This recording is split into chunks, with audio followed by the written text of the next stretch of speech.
had not taught him formal division, had not introduced him to fractions, and I decided to try giving him this math problem. If I make 15 cookies for your birthday party, and there's 11 kids total, including you, how many cookies does each child get? Allowing ourselves to be uncomfortable because our kids are uncomfortable, that takes a little bit of self-control. 20 minutes passed, and she was literally in tears by that point. Well, they're disengaged because we're killing the curiosity. What if I told you that a story could teach your child more history, science, math, and literature than a year of textbooks? Welcome to the Story Schooling Podcast. I'm Angel Selden, author of Curiouser. And I'm Sandy Fouts, co-founder of Wonderwell Learning. I've been reading with Millie, I've been reading The Farmer Boy. And Almanzo asks his dad, they're going out and they're threshing the wheat. And he said, Dad, there's this new machine, the threshing machine. Why are we out here threshing the wheat? And he says, by hand? Yeah, like they throw it out there and then they stomp on it and it falls through and they or by foot. Pitchfork the hay or the stalks up, and then the kernels that fall down, they then sweep them and gather them. And he's like, well, in these long winter days, we don't have a whole lot to do. So why not do this enjoyable work, which actually creates a better product than the laziness of throwing it into the machine and having something else do it. Yeah, just that there's joy in the process of work. Yes, yeah. Which is exactly what today's episode is about. What is the number one killer of curiosity? It's when we spoon feed them the answers, the formulae, and most parents and teachers don't even realize they're doing it. And then they wonder, why does my student refuse to do anything? Why is this a struggle every day? Why are they in tears? I can't do this anymore. I can't continue to push them. And I spend a lot of time on Facebook groups and I see that all the time. Like I'm not meant to do this. I'm going to quit because there's a struggle and a fight every time. Well, they're disengaged because we're killing the curiosity. Yeah. We're solving the mystery for them. So my oldest daughter, Lydia, who we interviewed recently, she absolutely loved Sherlock Holmes as a child. Her dad would read from this book every night.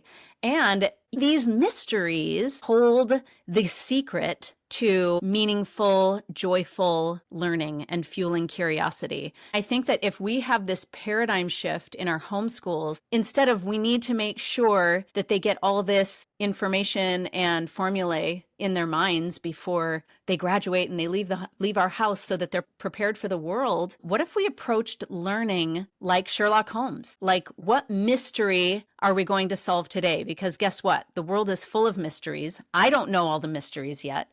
There's always mysteries that we can solve, and maybe they've already been solved by somebody else, right? But for us to, and our children to have that joy of discovering it for ourselves, figuring it out for ourselves is so powerful. And that's where real, joyful, meaningful, and lasting learning happens. So since this is story schooling, we believe in the power of stories. So let's dive into some of our own stories about this principle in action.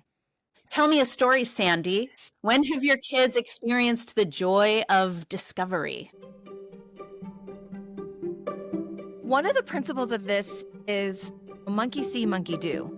So if our kids see us taking this principle in action, because this doesn't just apply to kids, this applies to us as well, to have a joyful life, to be able to find meaning in our work and in our days, we're practicing the same principle as well. So this is an example of when I graduated high school, I foolishly thought that I had literally learned everything I needed to learn and now it was my job to live. And was actually through homeschooling that I discovered the joy of learning again when I started to really dive into that with my kids. So there was this point where I decided that I wanted to learn about birds. And I didn't know that there was really a huge variety of different birds out there. And so this became something that I drug my kids along with and that they loved doing with me. So I ordered some beginning birding books. And then I remember us driving home one day and seeing this bird, and we had our birding books with us and we had our binoculars with us. And so I said, kids, we are going to figure out what this bird is. We're going to identify it. So here's our Sherlock Holmes in action. And we took out the birding book, and this particular book was organized in a beginner fashion by bird color, which I really appreciated, because higher level birding books are organized by bird type, but I didn't even know bird types at this point in time. I didn't know there was a difference between a warbler and a sparrow. And so we look at the color, and we start even through the binoculars to not disturb the bird, from the windows rolled down from the car, and we're checking out this bird and looking at the photographs of different birds, and then looking at our bird and using the color guide. You want to guess what bird it was? It was the very first bird. I can tell you the very first bird that we identified. Robin. A robin, like the most common bird that most people already know. That was the very first bird that I ever identified. And it sparked within me this excitement to have discovered this bird. And I didn't know how ridiculous it was that my first bird was a robin that I had identified. So this sparked a whole journey of learning. And we brought our backpack everywhere with us, and, and our binoculars. And so when we were out, we went on these birding hikes and these birding adventures. And it was super exciting to find the new bird and to hold still long enough to see just enough clues from it to be able to discover what the bird was. Now, if you look at that from a different way, that could have been, there's actually apps now where I can take a picture of a bird, and the app will then tell me exactly what the bird is, which takes out some of that. It's just not as exciting. Like you're not working for it. And when you have to work for something, that's when you find that joy and that pleasure in it. And we live now in a way, especially with the development of AI, that every answer can be given to us. And it's taking out our necessity to be able to solve puzzles for ourselves, and is going to create an environment where, if that's something that we want and we really want to feel that true joy of learning, we have to intentionally create that or look for that and allow those experiences to come through, not just having somebody give us the easy answer. But using AI in a way that we use AI all the time, like we've Right. talked about. But I think that wisdom comes from experience in knowing what can they figure out themselves, what should they be figuring out themselves and struggling with, and what should we have AI figuring out for us. Right. Use it to our advantage. Because what you're really practicing there, Sandy, you talked about your experience birding, and it can really be anything. I know we've talked about in previous episodes how whatever you're interested in, whatever story or hobby or skill you develop, that you can pull a lot of the same lessons from these different stories. You don't have to get into birding to acquire some of the skills that you would, even by learning ballet, for example. If you're familiar with Sherlock Holmes or any characters that are based on Sherlock Holmes, like Psych, the TV show Psych, is what are they really good at? They're good at observation. They're masters of observation. So you'll notice if you read these Sherlock Holmes mysteries, he does a lot of observation and a lot of asking questions before he jumps to any conclusions. How often do you see that on the internet, by the way? In forums, when somebody asks a question and they just want to jump in with answers. So that's what Sherlock Holmes is really good at. Observing, asking questions, and then he makes hypotheses using deductive reasoning, and then he'll test those hypotheses. So what does that sound like? The scientific method. The scientific method! Like, that's what he's really good at. And actually, the scientific method is the learning process. That's the organic learning process. How humans learn organically is through the scientific method. You see little kids doing this all the time. This is just how we naturally explore the world around us from the time we're little, is through the scientific method. The scientific method has been formalized, of course, but it's like a primitive form of the scientific method. That's Informal. really true. It's through play. Like what I hear you describe there is learning through play. And so that's what that child is doing. So recently I had this conversation with my daughter. We were outside and she said to me, "Mom, have you ever wondered what ants really do inside the ground. And I had a choice at that moment as a parent. I could just give her the answers. I could pull up a YouTube video and show it to her. Or I could check out some library books. And I thought for a moment about what to do. And so I love what you said about asking questions. So that's the first thing. Well, what do you think they do? And we discussed it, a little bit of what her thoughts were. And then I asked her, well, do you want to see? Well, how could I see it? I said, I think there's a way that we could actually see what they do underground. And so we went inside and I had her help me look up how to order an ant farm. And we have a appointment of which I'm going to let her lead a phone conversation with a local supply store about what is that? Like, how do you start in that hobby and to be able to get the supplies, and she can ask all of her questions and let her lead this idea of answering her own question by observation and experience. And, kids are so curious. They're asking questions all day long. So you can't, it would be unreasonable to think that every question they had could develop into something. But what I have learned is that with a child, you have to seize that moment. So you determine at that moment, like, is this something that we want to dive deeper on? Or is this something that, you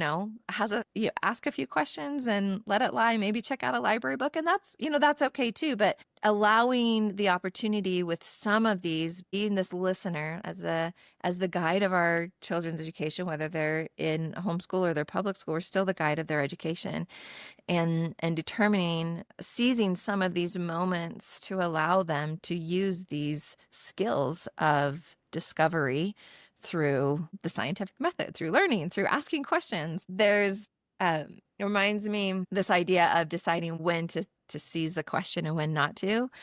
Mm-hmm. The book, The Trumpet of the Swan by E.B. White, there's this boy, Sam, and every night he writes in his journal, and he loves to explore the natural world. So he does a lot of exploring of the natural world. And at the end of every journal entry, he asks a question. And that's super powerful to me to think. And sometimes that question is answered, and sometimes he never finds the answer, but he's this idea of constantly asking questions so he then can use those observation skills and maybe have the answer at some point in time to go back to. But that just goes back into that curiosity of asking questions. And while Sherlock Holmes was really good at doing all of those things and skills that you described, I believe that it's a skill that we develop through, just like a muscle, right? Yeah, you have to practice it and you gain that skill. And if we're always spoon feeding everything, then we don't give our children or ourselves the opportunity to practice that skill. I've made the comment before, you forget 90% of what you learned in school anyway. So what's the point? And the response from a lot of parents and educators is, but you're learning how to learn. And I would argue that if you think that how to learn is by passively sitting in a desk and waiting for the authority figure to give you information, then okay, you're right. But otherwise, they're not learning how to learn, because how you learn is through this process of discovery, which requires observation, asking lots of questions, and effort, testing hypotheses yourself. Effort, which necessitates, guess what? Failure, lots of failure. So I'm going to read this quote, because from the time that we're in kindergarten, mistakes are punished in a way. I mean, not corporal punishment, but yeah, you get points docked if you make mistakes in school. From the time you're in kindergarten, you get the red pen out. And so it's like, let me try to make this as perfect as possible. Let me follow exactly the teacher's instructions. However, here are the ramifications of that. So there's this neuroscientist I follow named Jo Boaler. She's a professor at Stanford University. And she invited Carol Dweck to share her research at a teachers conference she was hosting. And if you're familiar, Carol Dweck is the mastermind behind growth mindset, if you've heard of growth mindset theory. So this idea that when people have a fixed mindset, it means they think that they're born with a certain capacity for smartness or a certain proclivity for one subject matter over others. And growth mindset is, I can learn. If I don't know how to do this now, I can learn it and I can get better at it. So she said, Dweck announced at this teacher's workshop, Dweck announced that every time we make mistakes, synapses fire in the brain, indicating brain growth. All the teachers in the room were shocked, as they had all been working under the premise that mistakes were to be avoided. Most teachers design classes so that everyone can be successful. Curricula and textbooks are designed with trivial, unchallenging questions so that students will get a high percentage of answers correct. They make it easy so that it's like, if you just do the reading, you'll get the answer right. But real learning requires more effort, more struggle than that, and more opportunity for failure and mistakes. But they really have made it failure proof the way they've created these textbooks and curriculum. So Boler continues, when we are willing to face obstacles and make mistakes in the learning process, we enhance neural connections that expedite and improve the learning experience. So we have research, scientific research on the brain that supports that making mistakes enhances learning. The research on the positive impact of mistakes and struggle is emerging from both neuroscience and behavioral studies of high-achieving people. Some of this work is counterintuitive because we have believed for so long in the absolute necessity that everything be correct. Releasing people from the idea that they must always be correct and not make any mistakes turns out to be transformative. And there are opportunities everywhere for us to let them struggle, to figure something out themselves and make lots of mistakes in the process. And again, like you said, you talked about the scientific method takes practice, and so does looking for opportunities where they can figure it out themselves. Because I think we're just in the mindset of, well, there's no way they could figure this out themselves, so I'll just give them the answer. Or we'll Google it or, ask ChatGPT or something. Did you have something to add to that? In the name of speed, sometimes that's why we do it. Sometimes it's just like, I'm just going to give you the answer because we don't have time for that, which is another reason why we take that back to the idea of slowing down, where less is more. I had an experience probably last year where my daughter was paralyzed by doing some of the work and the lessons that I had planned out. How old was she? 8, probably 8, I think 8. And so I took the opportunity to really talk to her about where the struggle was. And when we got down to the meat of it, she was paralyzed by the idea of getting it wrong. And so she refused. She wasn't refusing to do what I was asking her to do because she was just, being obstinate or I don't want to do it. That's what she was saying. But when it came down to it, it was because she was afraid of making a mistake. And prior to that, a year or two before that, we had gotten this journal called the Big Life Journal. It's based on the growth mindset. And within that, we memorized this quote. And one of the pieces of that quote is, and when I make a mistake, it is a great thing because I get better. And it talks about how your brain grows. And so we took it back to remembering what we learned about mistakes, that mistakes are actually just opportunities. And that if we only did the things that we already knew, then we're not learning and we're not growing our brain. This is a really cool thing, but we can't do it unless we struggle, just like any muscle. In order to get your biceps to grow and get bigger, you've got to lift something really heavy and create those tears them down and builds them up. And so it's that stress, like we have to create that stress, which is uncomfortable. But we live in this world of comfort.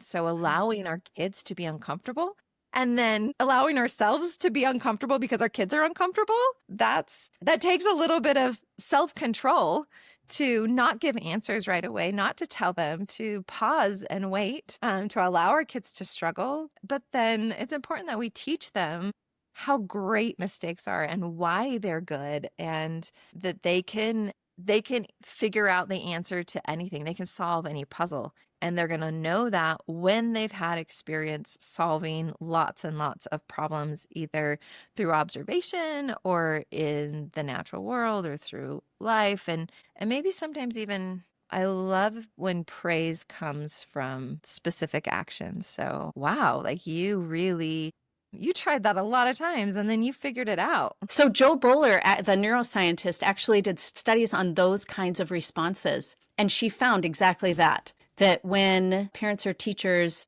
praised their kids for how they approached the problem, for the process, for their tenacity, for their willingness to make mistakes and then keep trying, that they performed better than when they praised them for being smart. She studied children who were labeled as smart, who were put in advanced classes labeled as advanced, praised for being smart, or it was part of their identity that they were smart, a smart kid, that they were far less likely to take risks. They were far less likely to do anything that did not conform to what others were doing or to what the teacher had instructed or what the teacher said.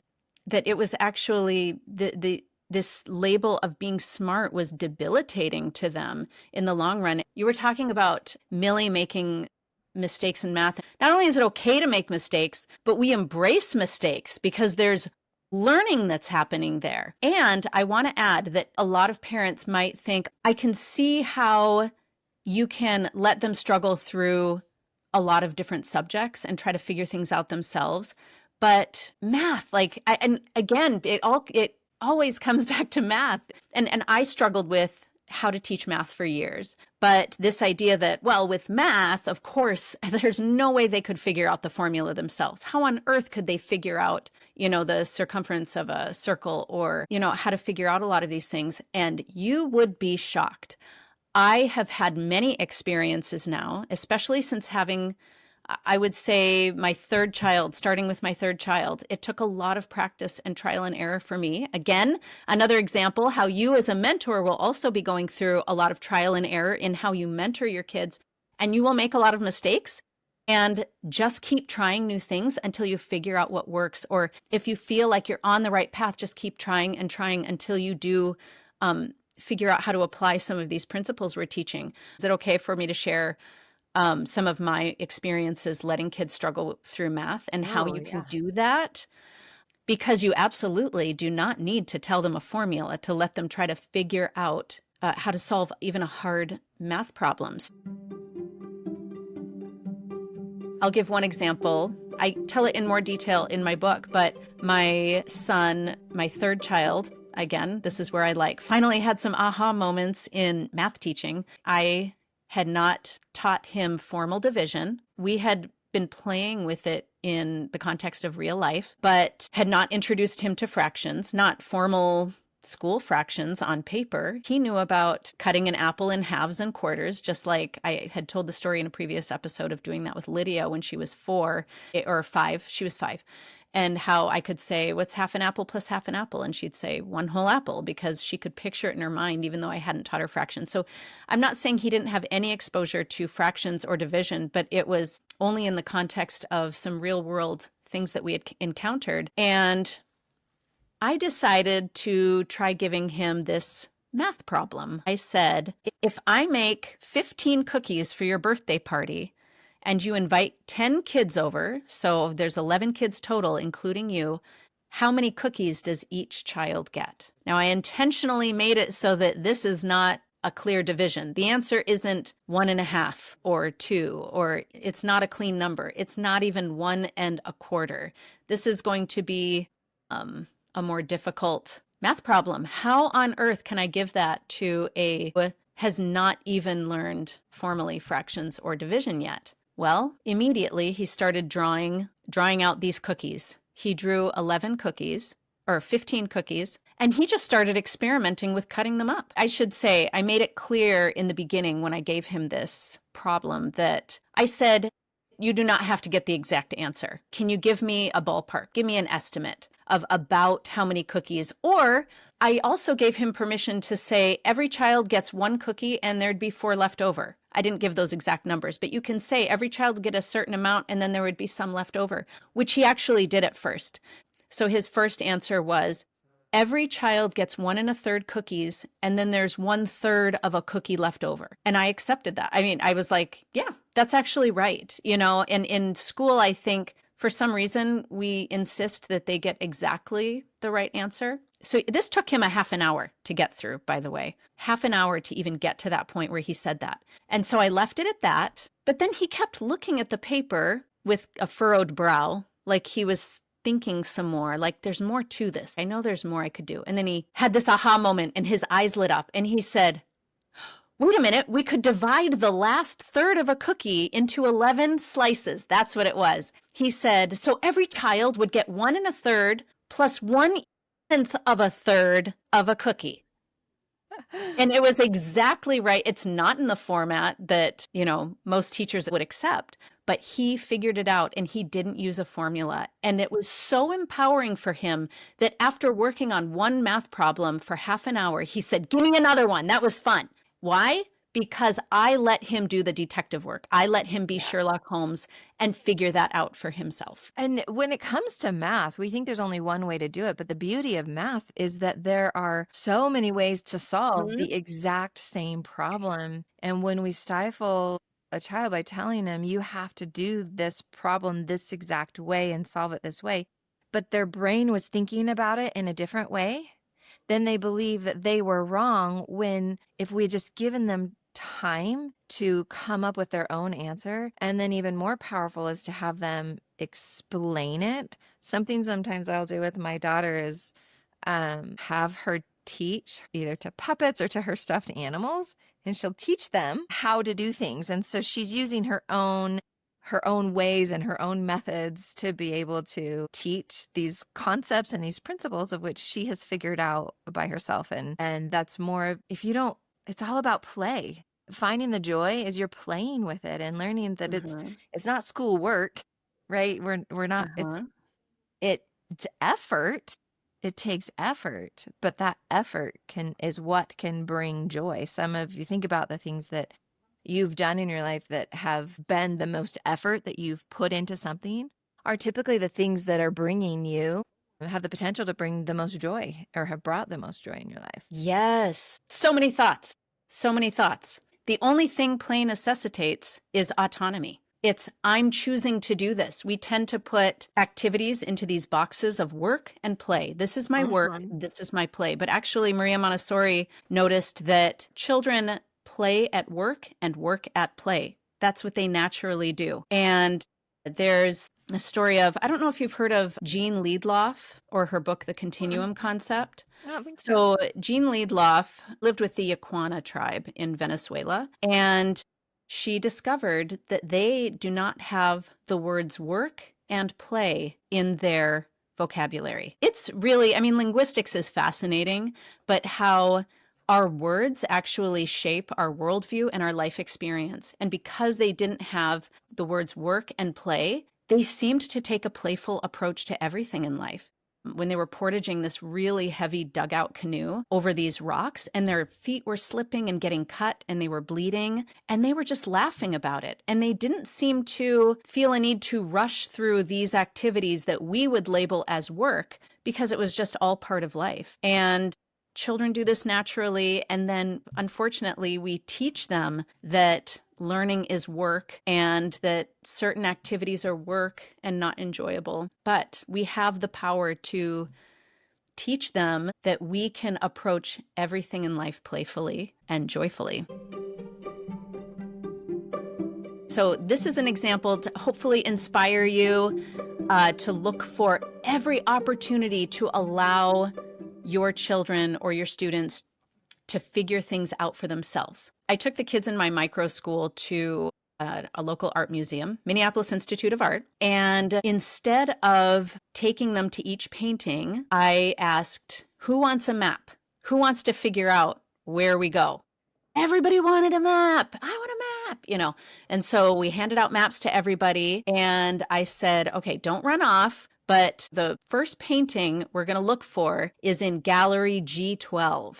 So they're all looking on the map for Gallery G12, and then they have to figure out where we are and how to navigate to that. And it took a long time for them to find each painting. They were going all over the place, but then eventually they would figure it out themselves. What's interesting is I was totally at peace with using up this time. I'm okay if we don't squeeze in all the paintings, right? This is another slow down. So all these principles we talk about in every episode there's so much overlap, right? And so it's important when you let them struggle, you have to slow down. Like these are just interconnected. You have to be comfortable with slowing down and not doing as much. And I was like, hey, I have these 5, or they weren't all paintings, but 5 works of art that I was prepared to discuss with them. But I was okay with doing fewer if it took them longer to get there. It added to their engagement, and it was part of the learning, right? So learning how to read a map and navigating your way there. They had a blast. They loved it. So, but I noticed that it just, when they would pass a gallery, there were parents who were with, and not to put them down. This is totally natural, but I've had a lot of practice with this and I'm at peace with it. But they would get tense and they would be like, guys, and they'd want to give hints. And I'm like, literally just let them go. Like, just let them figure it out themselves. Let them make all the mistakes in the world until they get really frustrated and they want a hint. But the kids weren't even asking for hints, and only a few minutes would pass and the parents would get uncomfortable and they would start giving hints when the kids weren't even asking for them. So I'm okay with giving a hint if a child's getting frustrated and they want some guidance. So that's an example of something that I think I was only able to recognize this opportunity for letting them figure something out themselves and struggle with it because I had years of experience with looking for these opportunities. And then the kids are driven. I mean, this is self-learning, right? They're driven to want to explore, want to ask more questions. Like that excitement and that joy just builds.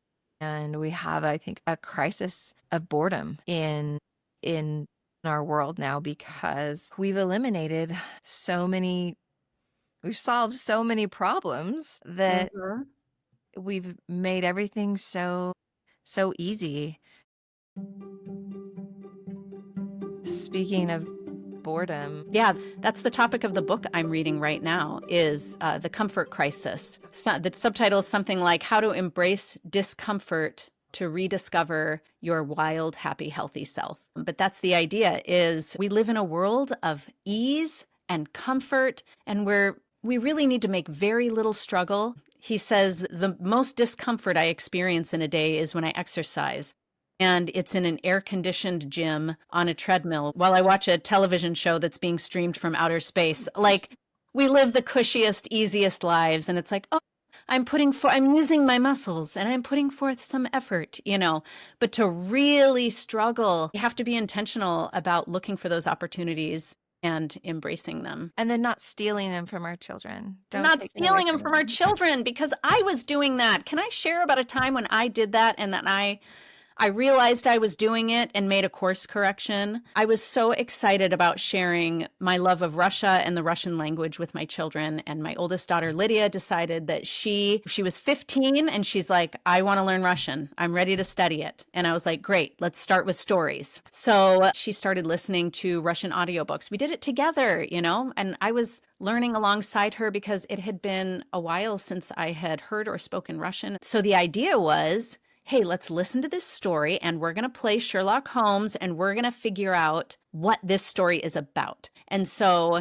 we would observe. So we would just listen to the first minute over and over and over again, or even the first 30 seconds. And pretty soon, it was amazing. Without even trying to, pretty soon she was able to speak it, what was being said in this first 30 seconds, with a really good accent too, because she was just listening to this native Russian speaker on repeat, but she didn't know what she was saying. So that was the first step, was observation and then asking questions. A word would pop out at her and she would wonder, okay, what does that mean? I did teach her the Russian alphabet, the Cyrillic alphabet. So she would type in Google Translate. She would guess the spelling of the word that she heard, and it would take multiple attempts. So that's the making mistakes.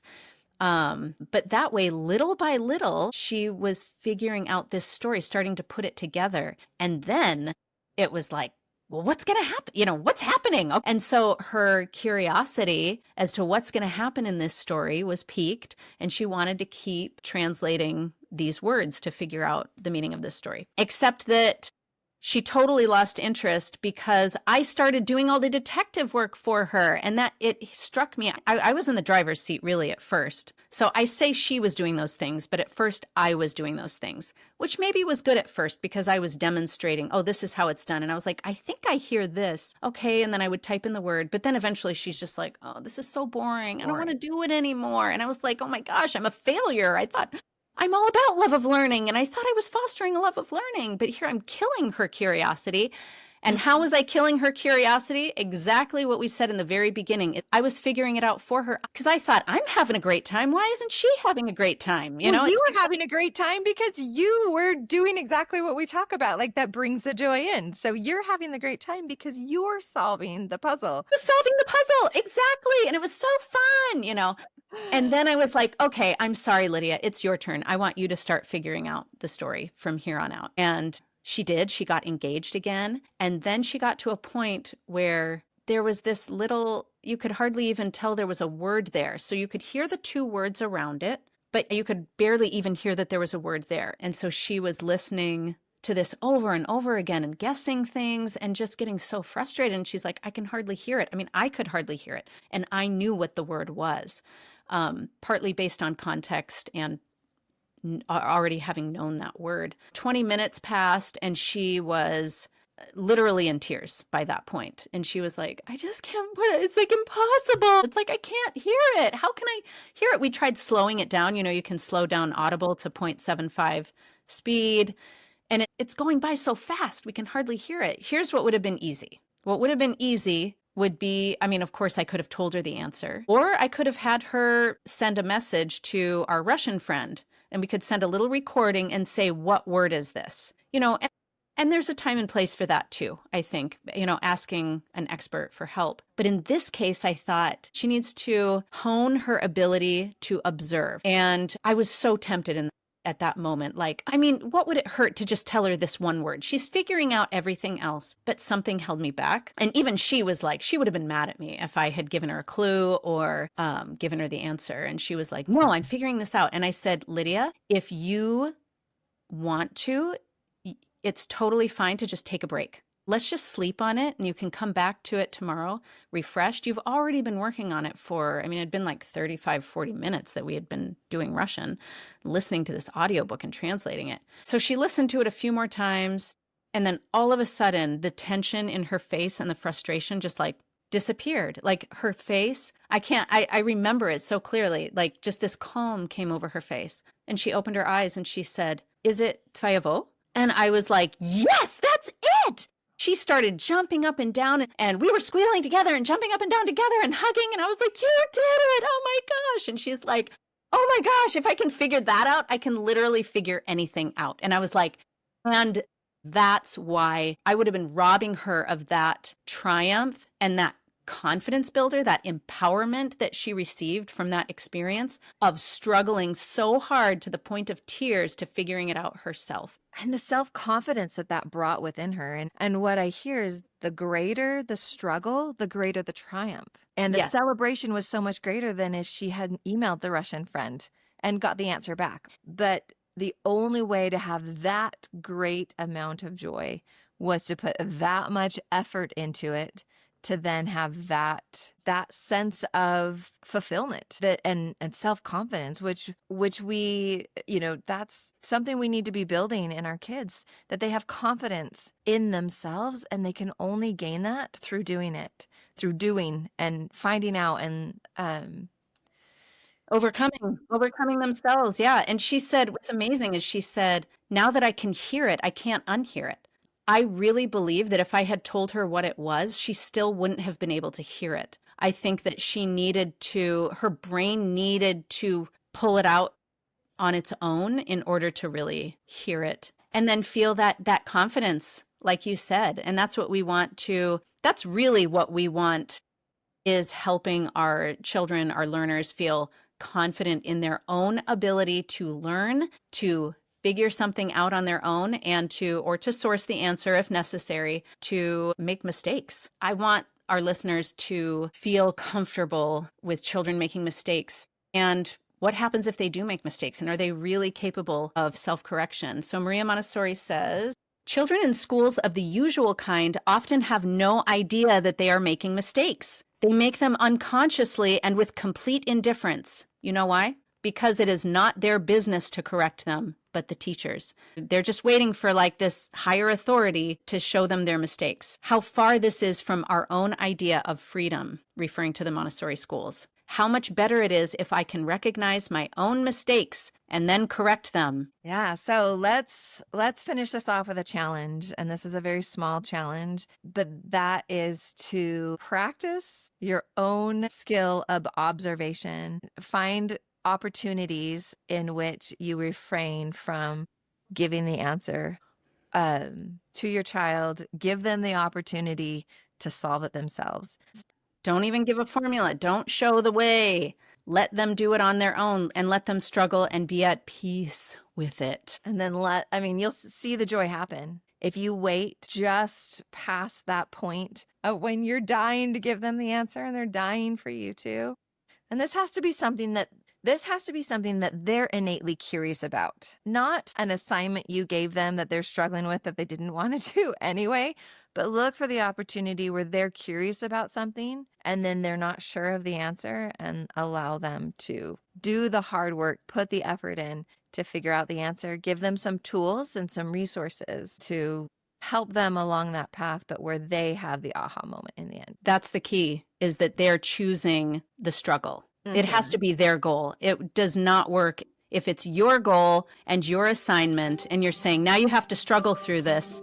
You're not going to get the same results. So, oh, Sandy, I love you. Here's to creating a Holmesian homeschool. A Holmesian homeschool. Thank you. If this podcast was helpful for you, please leave us a review and share with a friend. Until next time, start with stories and everything else will follow.